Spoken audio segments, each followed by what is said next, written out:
Welcome to MSK life clinic foundation. விபத்தாக இருந்தாலும் சரி, நோயாக இருந்தாலும் சரி, இவை எதிர்பாராத விதமாக நடப்பதில்லை. மனதளவில் அவர்கள் அதற்கான தயாரிப்பை முன்னிருந்தே செய்து கொண்டிருப்பார்கள்.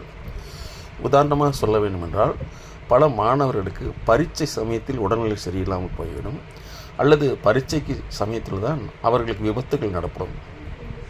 அதேபோல் சில வேலைக்கு செல்வதற்கு முன் உடல்நிலை சரியில்லாமல் போய்விடும், அல்லது வேலைக்கு செல்லக்கூடிய இடத்தில் விபத்துக்கள் நடக்கும். இவ்வாறு சொல்லும் பொழுது, அப்போ ஒவ்வொரு மனிதனும் விபத்துக்களை விரும்புகிறார்களா என்ற கேள்வி உங்களுக்கு கேட்கலாம்.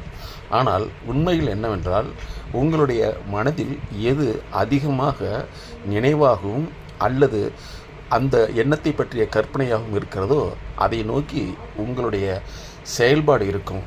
அதாவது இதை கான்சியஸ் அன்கான்சியஸ் என்ற வகையில் அன்கான்சியஸ் என்ற வகையை சார்ந்தது. பலர் எங்களுடைய ஆய்வில் தனக்கு ஒரு பிரச்சனை வரும் பொழுது அந்த பிரச்சனைக்கு தீர்வை தேடாமல் அந்த பிரச்சனையை எதிர்கொள்வதற்கு பதிலாக அந்த பிரச்சனையில் தப்பித்துக் கொள்வதற்காக தான் இல்லாமல் ஆகிவிட்டால் எப்படி இருக்கும், அதாவது இல்லாமல் ஆகிவிட வேண்டும் என்ற எண்ணத்திலேயே வாழ்கின்றனர்.